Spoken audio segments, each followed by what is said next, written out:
كانت له كلمة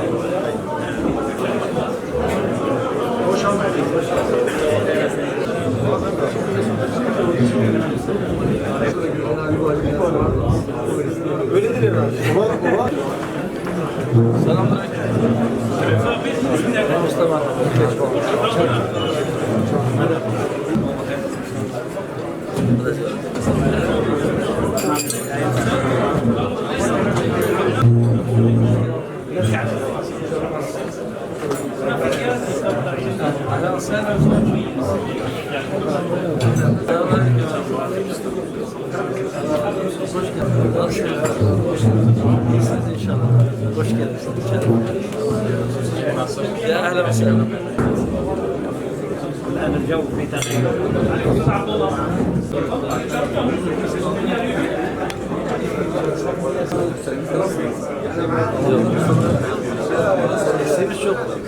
Bu davetimizi kırmayarak icap ettiğiniz için hepinize ayrı ayrı teşekkür ediyorum. Ümmet olarak çok kritik bir aşamadan, bir süreçten geçiyoruz. Malumunuzdur. Düne kadar belki Gazze'yken şu anda ümmet coğrafyasının çok farklı noktaları füzelerle, uçaklarla, farklı silahlarla bombalanıyor. Ve her bomba, her saldırı beraberinde ölüm haberleri, yıkım, geride kalan dul kadınlar, yetim çocuklar ve harabe olan şehirler bırakmaktadır maalesef. Elhamdülillah burada ümmetin çok farklı dillerinden, renklerinden Müslümanların olması ümmet olduğumuzun en büyük ispatı, en büyük delilidir. Ve bu süreçten geçmemizin, bu süreci selametle atlatmamızın yolu kardeşlikten geçer. Bakın karşımızdaki düşman, karşımızdaki güç Batı'nın ve Siyonist işgal rejiminin hamisi olan ABD ve müttefikleridir. Buna karşı tek bir halk olarak, tek bir devlet olarak başa çıkmamız mümkün değildir. Çünkü karşımızda Batı'nın kolektif bir aklı, kolektif askeri gücü, kolektif ekonomi gücü, kolektif bir basını, medyası hepsi yer almaktadır. Dolayısıyla bizim de Müslümanların da ümmet olarak ancak birlikte ümmetçe durabilirsek, bir ümmet olabilirsek ancak bu mücadelede başarılı olabiliriz. Bismillahi velhamdülillah ve salatu ve selamu ala Resulillah ve selamu aleyküm ve rahmetullah. Kıymetli misafirler, aziz üstadlar, değerli basın mensupları, hanımefendiler, beyefendiler, mütevazi iftar soframıza davetimizi kabul ederek teşrifleriniz için hepinizi ayrı ayrı selamlıyorum, teşekkür ediyorum. Allah kabul etsin, Allah sizlerden ebeden razı olsun inşallah. Ramazan ayının 19. iftarını gerçekleştirdik. Başı rahmet, ortası mağfiret ve sonu cehennem azabından kurtuluş olan Ramazan'ın son 10 gününe giriyoruz. Biz bu sene Ramazan 19 gündür oruç tutuyoruz ama Gazze'de kardeşlerimiz gıdaya, temiz suya ulaşamadıkları için adeta 2,5 yıldır oruç tutuyorlar. 10 gün sonra Ramazan bitecek. İnşallah bayrama erişeceğiz. Ama Ramazan'dan sonra da korkarım ki dünyanın dört bir tarafında mecburen oruç tutmaya devam edecek kardeşlerimiz olacak. Evet, Gazze'de ekmek yok, su yok, ilaç yok, hastane yok, ev yok, barınacak bir yer yok ve bu hal 2,5 yılı aştı. Aksa tufanından sonra 2 yıllık çok yoğun saldırıların altında geçtiğimiz yılın yani 2025'in 10 Ekim'inde sözüm ona bir ateşkes anlaşması imzalandı. O sözde ateşkesten bu yana yüzlerce defa ateşkes ihlali, 640'tan fazla şehit ve 1700 civarı yaralı. Sözde o ateşkes anlaşmasının hükümleri yerine getirilmiyor. Konteynerlar içeriye alınmıyor. Günde 50 tanker yakıt içeri girmesi gerekirken ancak 5 tanker yakıt alıyorlar. İş makineleri girmiyor ve bu nedenle halen enkaz altında 9.000 şehidin cesedi duruyor, çıkarılamıyor. Yaralarının ağırlığından ya da hastalıklarının ağırlığından dolayı dışarıda tedavi edilmeyi bekleyen 22.500'den fazla yaralı var ve günde 15-20 kişi, en fazla 50 kişinin çıkışına izin veriliyor. Bu rakamlar böyle devam ederse bunun kaç yıl süreceğini varın siz hesap edin. Değerli dostlar, aziz kardeşlerim, hepimizin beraber müşahede ettiği gibi maalesef dünyamızda kötülük kurumsallaştı, haydutluk devletleşti, hak hukuk rafa kalktı, terör her tarafa hakim oldu, orman kanunu devrededir. Güce dayalı bir düzen oturtmak için mevcut düzeni, hukuku, diplomasiyi, insanlığın ve bütün insanlık değerlerini adeta çöpe attılar. Daha önce malumlarınız olduğu üzere Hamas heyetiyle ateşkes müzakereleri sürdürülürken Katar'da müzakere heyetini hedef aldılar ve bir anlamda artık diplomasinin çalıştırılamaz bir kurum olduğunu ya da birilerini tabiri caizse tuzağa düşürmek için kullanılan bir araç olduğunu bütün dünyaya gösterdiler. Aynı şeyi İran'a da 2 kez yaptılar. Geçen sene Haziran ayında müzakere heyetleri görüşmelerini sürdürürken ani bir saldırıyla İran'a doğru taarruza geçtiler. Uçaklar İran'ı bombaladı, uzaktan füzelerle İran vuruldu. Yine 28 Şubat'ta nükleer müzakereleri sözüm ona devam ederken aynı şekilde müzakerelerin günü ve kapsamı konuşulurken yeni bir saldırı dalgası başladı ve bu kez ülkenin en yüksek makamı olan İnkılap Rehberliği makamındaki kişiyi hedef alarak ailesiyle birlikte gelini, damadı, çocukları, torunları hepsi hedef oldu ve bunu da yine müzakereler sürerken gerçekleştirdiler. Evet, gücü eline geçirenler iyice saldırganlaştı. Güç bendedir, ben dilediğimi yaparım diyor. Çocukları öldürüyor. Gazze'de 20.000'den fazla çocuğu hedef aldı. Saldırıların henüz ilk günü de İran'da kızların gittiği bir ilkokulu vurdu. 160'tan fazla çocuğu katletti. Hastaneleri vurdu. Tıpkı Gazze'de olduğu gibi İran'da da hastaneleri vurmaya devam ediyor. Gazze'de daha önce biliyorsunuz çocuk hastanesini yasaklı fosfor bombalarıyla vurmuşlardı. Savaşta bile çocuklar vurulmaz, hastaneler vurulmaz, fosfor bombası kullanılması yasaktır. Ama onlar yasaklı silahlarla çocukları hastanede vurdular, çocukların hastanesini vurdular. Düne kadar İran'da 16 hastane vurdular. Dün basına düşen haberlerin birinde İnsan Hakları İzleme Kurulu Human Rights Watch rapor ettiğine göre Lübnan'da bu yeni saldırılarda tekrar beyaz fosfor kullanmaya başladı. Bütün bu pervasız saldırılara rağmen maalesef memleketimizde bunları gören, yer yer haberleştiren ya da duyuran, gündemine alan ama bunları söyledikten sonra ama ile başlayan cümleler kuran, tabiri caizse bu vahşi saldırılara bir mazeret ya da bir kılıf üretmeye çalışan bir güruh var işimizde. İran'da devrimin liderini ailesiyle birlikte hedef alırlar. Diplomaside devlet başkanlarının ya da idarecilerin dokunulmazlığı vardır. Savaşta bile hedef alınmazlar. Yerine kim seçilirse seçilsin o da bizim hedefimiz olacaktır diye çok açıkça ilan ediyorlar. Parmak sallıyorlar, diş gösteriyorlar.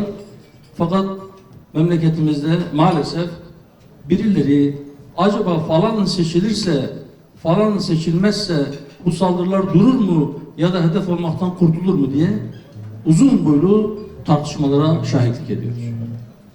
İran'da vurulan hastanelerden birisi kadın doğum ve çocuk hastanesiydi ve Türkiye'deki televizyonlardan birisinin muhabiri o hastanenin önüne gidip oradan bir haber yapıyordu, bir haber sunuyordu. Hastane yıkılmış, ciddi bir zarar görmüş, boşaltılmış, oradaki hastalar başka yere nakledilmiş. Hastanenin önünde bir direk var. Kameraman arkadaşından rica ediyor, direği gösteriyor ve diyor ki asıl hedef şu haberleşme direğiydi, oraya atıldı ve hastanede maalesef bundan etkilendi gibi bir kılıf uydurmaya çalışıyor. Onların bu saldırganlıklarına topluca karşı çıkmak varken acaba biz onları birazcık şirin gösterirsek onlar yumuşar mı diye düşünüyorlar. Ondan mı böyle yapıyorlar acaba? 7 Ekim Aksa tufanından sonra bölgedeki 7 ülkeye saldırdılar. Fakat bununla yetinmediler. Daha sonra biliyorsunuz Venezuela'ya bir operasyon çektiler. Şimdi Küba'ya parmak sallıyorlar. Greenland ile ilgili pervasızca orası bizim olmalı diyorlar. Kanada'yı tehdit ediyorlar. İran'dan sonra acaba sırada kim var? Bunlar mı? Türkiye mi? Ya da başka bir ülke? Gücü kutsayanlar ve teslim olmayı ya da iyi geçirmeyi tavsiye edenler şunu unutmasınlar. Canavara tahabbüb onun merhametini değil iştihasını artırır. Yine sizi parçalar ve ardından dişinin ve tırnağının da kirasını ister. Buna rağmen birileri biz de haddimizi bilmeliyiz, milletimiz haddini bilsin, onları kızdırmamalıyız diyebiliyor. Bir İslam alimi ve mütefekkiri Profesör Taha Abdurrahman Siyonizm için şerri mutlak tarifi yapar. Evet, Siyonizm sırf kötülüktür, şerri mutlaktır, bizatihi kötülüktür. Yani siz kirlenmiş olan bir şeyi temizleyebilirsiniz. Ama bizatihi pislik olan bir şeyi temizleyemezsiniz. Onu ancak izale etmek gerekir.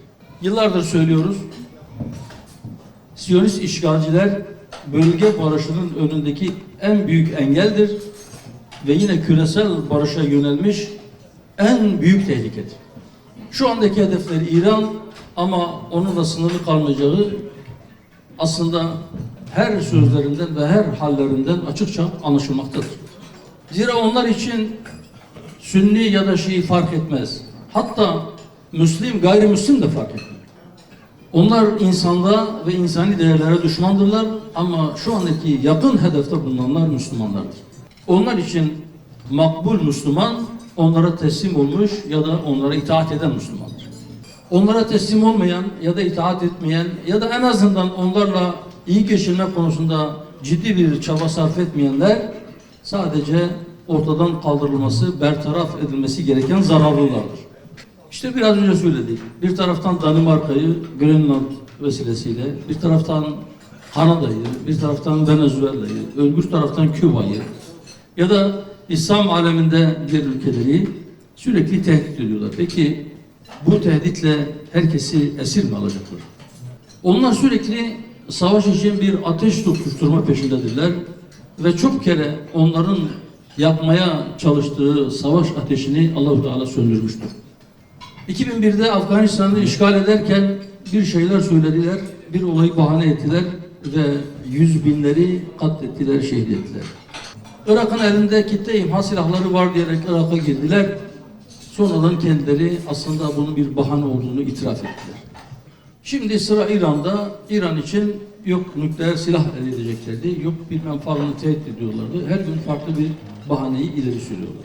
Zalimler birine saldırmadan önce o saldıracakları kişileri önce suçlu ilan ediyorlar ve maalesef Müslümanlar da zalimi unutup çok sefer kardeşlerine yöneltilen o suçlamalarla ilgili detayları konuşmakla meşgul oluyorlar.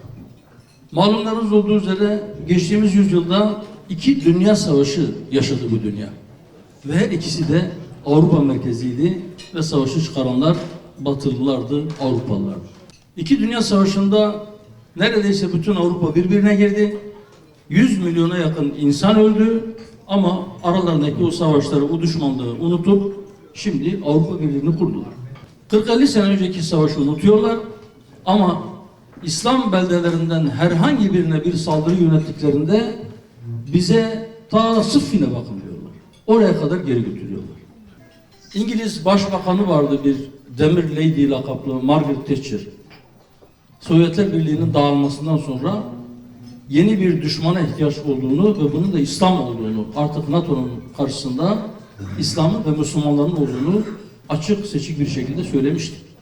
Şimdiki Siyonistler de diyorlar ki biz önce aşırıcılık yanlısı Şiileri, daha sonra da benzer şekilde Sünnileri hedef alacağız diye ilan ediyor. Onlara göre hepimiz ötekiyiz. Öyleyse biz hala neyi tartışıyoruz? Biraz önce bahsettiğim gibi barış müzakereleri, ateşkes müzakereleri daha doğrusu devam ederken Katar'da Hamas heyetini hedef alıp şehit ettiler. Bu bir kırılma noktasıydı, öyle olmalıydı ve Arap dünyasında, Arap aleminde oradaki kardeşlerimiz şunu tartışmaya başladılar. Katar arabulucuyken, Katar'ın Batılılarla arası iyiyken ve bu savaşta tarafsız iken, üstelik müzakereler yürürken Katar vuruldu. Katar'da Amerikan üssü var, hava savunma sistemleri var. Mesela İran'dan Siyonist rejime bir füze atıldığında oradaki sistemler devreye giriyor. Ama bizim topraklarımıza doğru saldırı amacıyla İsrail'den bir uçak ya da bir füze geldiğinde bunlar niye devreye girmiyor diye tartışmalar başladı. Şu son 10 günde, yani 28 Şubat'tan bu yana İran'a yapılan saldırılar ve İran'ın verdiği karşılıklar bir şey gösterdi ki o üsler, bırakınız kurulu oldukları ülkeleri, kendilerini bile koruyamıyorlar. Şimdi Amerika'nın ve İsrail'in elindeki füze stoklarının sınırlı olduğu, onların tükenebileceği, az kaldığı yönünde haberler basında yer almaya başladı. Eğer öyleyse, ki inşallah öyledir, emin olabilirsiniz ki bundan sonra o füzeleri savunma amacıyla fırlatırken 5 defa 10 defa düşünecekler ve belki o üslere gelirse gelsin, yeter ki Siyonistlere bir şey olmasın diye sadece belki işgal altındaki topraklara atılan füzeleri karşılamak üzere onları harcayacaklar. Fakat bu ikinci kırılma noktası olabilecek ve hayırlı neticeler verebilecek bu gelişme, eğer dikkat edilmezse, yeni bir fitne ateşinin yaygınlaşmasına da kapı açabilir. Fitne ateşinin, savaşın bütün bölgeye yayılmaması, özellikle de İslam ülkelerinin birbirlerine düşmemesi, bir kardeş kavgasına tutuşmaması için herkesin azami derecede dikkatli olması ve fevkalade temkinli davranması gerekir. Biliyorsunuz önceki gün İran'da, Tahran'da birkaç petrol rafinerisi vuruldu. Ondan önce Aramco'nun Suudi Arabistan'daki petrol tesisleri vurulmuştu. İran, Suudi Arabistan'daki Aramco petrol tesislerini hedef almadığını, hatta Amerikan elçiliğine yapılan saldırıyı da kendilerinin yapmadıklarını söyledi. Keza Nahşıvan'a düşen durumlar var. Dün Azerbaycan Cumhurbaşkanı ile İran Cumhurbaşkanı telefonda görüştüler. İran kesin bir dille bu saldırının kendileri tarafından yapılmadığını ifade etti. Oradaki gerginliğin yumuşama meyiline girmesi ve inşallah giderek ortadan kalkması temennimizdir. Fakat şunu unutmamak lazım ki yine Amerikalı yetkililerin yaptığı bir açıklama var. Diyor ki biz İran'ın kamikaze dronlarını ele geçirdik. Onları birebir kopyaladık. Sadece üzerine kendi etiketimizi yapıştırdık ve şu anda biz onları İran'a doğru gönderiyoruz. Şimdi bu sözlerin üzerine kendi etiketimizi vuruyoruz cümlesinin altını çizerek söylüyorum. Peki ya etiketlenmeden sağa sola gönderilecek olanlar? birebir kopyalanıp üzerine İran etiketi vurmuş olanlar varsa buyurun size bir Müslümanlar arası bölge savaşı. Yine dün basına bir haber düştü. Birleşik Arap Emirlikleri uçakları tarafından İran'ın su arıtma testlerinin hedef alındığı ve vurulduğuna dair haberler yayıldı. Fakat Birleşik Arap Emirlikleri de hayır onu vuran biz değiliz şeklinde bir açıklama yaptı. Evet, fitne uykudadır ve onu uyandırana Allah Resulü Aleyhisselatü Vesselam lanet etmiştir. Fitne uykudadır ama fitne uyanmaya başlamıştır ve onu uyandırmaya çalışanların sayısı hiç de az değildir. Biliyorsunuz 2 gün önce İran'dan fırlatılan Irak ve Suriye hava sahalarını geçtikten sonra Türkiye hava sahasına doğru yönlenen bir füzenin Doğu Akdeniz'de konuşu bulunan NATO unsurları tarafından tespit edilip düşürüldüğü Milli Savunma Bakanlığımız tarafından açıklandı. Neredeyse aynı kelimelerle tarif edilen İran'dan ateşlendiği, Irak ve Suriye hava sahalarını geçtikten sonra Türkiye hava sahasına doğru yönlendiği ve bundan sonra Doğu Akdeniz'de konuşu bulunan NATO unsurları tarafından tespit edilip önlendiği söylenen bir füzenin parçalarının Gaziantep'te boş araziye düştüğü haberi ve bunun üzerine hükümetin bazı açıklamalarına şahit olduk. Binlerce yıldır insanlar arasında fitne çıkarmakla meşhur olan, ifsat peşinde koşan, Siyonistlerin ne olduğunu bilen birisi olarak, anlayan birisi olarak çok dikkatli olması gerektiğini söylüyorum ve soruyorum. 4 katmanlı hava savunma sistemimiz var. Kısa menzil, orta menzil, uzun menzilli, yüksek irtifalarda füzeleri önleyebilecek çok farklı isimlerde, çok farklı yeteneklerde füze sistemleri birbirine entegre edilmiş halde devredeydi. İran makamları ısrarla biz Türkiye topraklarındaki herhangi bir noktaya yönelik bir saldırı niyetimiz yoktur ve böyle bir teşebbüsümüz de olmamıştır demelerine rağmen neden bu füzelerin İran'dan ateşlendiğini, Türkiye'nin hava sahasına girdiğini bizim hava savunma sistemlerimiz değil de Doğu Akdeniz'de konuşulu NATO tesisleri tespit ediyor ve vuruyor. Umuyorum ve diliyorum ki bu haberler doğru olmasın, bu füzeler oradan ateşlenmiş olmasın, hedef Türkiye'nin toprakları olmasın ve bu fitne ateşini yakmaya çalışan Siyonistler kendi fitnelerinde boğulsunlar. Yoksa İslam dünyasında onların saldırılarına karşı ciddi bir direniş ortaya koyabilecek ya da onlara vurduğunda canlarını yakabilecek güçte iki güç olan Türkiye ve İran'ın birbirine karşı kışkırtılması ve birbiriyle çatıştırılması Allah muhafaza eylesin bütün bölge için ve bütün ümmet-i İslam için çok kötü sonuçlar doğuracak. Allah korusun eğer Türkiye ile İran'ı çatıştırabilirlerse emin olun oturup keyif çatacaklar. Allah bu duruma düşmekten hepimizi muhafaza eylesin. Bu hileleri yaparlar, uyanık olmak lazım. Onların tuzaklarına düşmemek lazım. Allah onların tuzaklarını onların başlarına geçirsin. Bir de yine bir müddettir 28 Şubat'tan sonra hatta daha önce Haziran'daki 12 gün savaşında da İran'da bulunan rejim muhalifi bazı silahlı Kürt gruplarıyla ilgili haberleri sıkça okuyoruz. Biliyorsunuz bundan 2-3 gün önce bunların silahlanıp Irak Kürdistan bölgesinden İran topraklarına girecekleri ve bir kara harekatı başlatacakları yönünde bazı haberler yansıdı.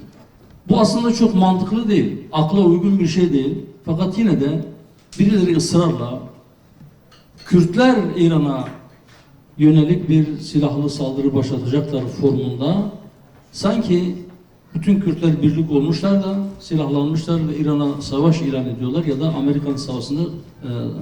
Amerika'nın safında savaşa dahil oluyorlarmış gibi bir hava estirilmeye çalışılıyor. Evet, İran'daki bazı silahlı Kürt gruplarının bir an önce İran'daki rejimin, İran'daki sistemin yıkılmasını istedikleri bir sır değil. Fakat İran'daki ya da bölgedeki Kürtler onlardan ibaret değil. İkisini birbirine karıştırmamak lazım. Bu yüzden dün Konya'dan Trump'a seslendi. Buradan bir kez daha tekrar edeyim. Kürtler senin babanın uşağı değil, senin piyadelerin dedi.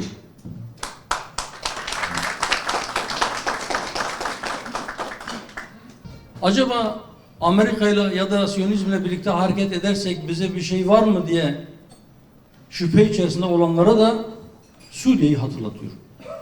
Suriye'de yaşadıklarından sonra Amerika bizi sattı, Amerika bize ihanet etti diye şikayet edenler bu yaşadıklarından almış oldukları dersi kendi ideolojik akrabaları olan İran'daki Kürtlere de anlatsınlar. Herkes şunu bilsin ki Amerika'nın bir tek dostu vardır. Siyonizmdir. Amerika'nın uğrunda savaşacağı bir tek şey vardır. Kendi menfaatleridir. Bunun dışında hiç kimse, hiçbir grup, hiçbir kavim, hiçbir din, hiçbir kurum, hiçbir kişi onların asla dostu değildir. Onlar asla kimseyi kendilerine denk, eşit ve müttefik kabul etmezler. Sadece kendi hedefleri doğrultusunda kendi maslahatları için kullanmayı, işleri bitince de onları kullanılmış bir peçete gibi buruşturup çöpe atmayı çok iyi bilir. O yüzden bu bölgedeki herkes, her kişi, her topluluk, her devlet, her hükümet şunu çok iyi bilsin ki Amerika ve Siyonizm hepsine birden düşmandır. Ve onlara saldırmak için de sadece uygun zamanı kollamaktadır. Sadece Amerika ve Siyonizm değil, Kürtle Türk'ü, Türk'le Fars'ı, Fars'la Arap'ı, Arap'la Türk'ü veya Kürt'ü birbirine düşman olarak belletip, birbirine karşı kışkırtıp onları çatıştırmaya çalışanlar hiçbirinin dostu değildir. Hepsinin birden düşmanıdır. Öyleyse hepimiz hep beraber dostumuz kimdir, düşmanımız kimdir iyi bellemeli. Hepimiz özümüze, kökümüze, aslımıza, akidemize ve kardeşliğimize dönüp sahip çıkmalıyız. Evet, şu anda tablo çok iç açıcı değil, fakat bu bizim ümitsizliğe kapılmamızı gerektirmiyor. Allah'ın izniyle onların yapmış oldukları zulüm zirve noktasına ulaştı ve bundan sonra inşallah onlar için zeval başlamıştır. Malumlarınız olduğu üzere Siyonizm Kudüs köpek stratejisi izlediğini ilan etmişti. Kudüs bir köpek çevresine saldırmak için herhangi bir sebebe ihtiyaç duymaz. Fakat ben de onlara şunu hatırlatıyorum ki eğer Kudüs bir köpek itlaf edilmezse bile sadece tecrit bile yeter ona, Kudüs mikrobu bizatihi bulaşıcı köpeği öldürecektir. Yine bir Suudi Arabistanlı yetkilinin tabiriyle şimdilerde artık kuyruk köpeği sallıyor. Köpek kuyruğunu değil, kuyruk köpeği sallıyor.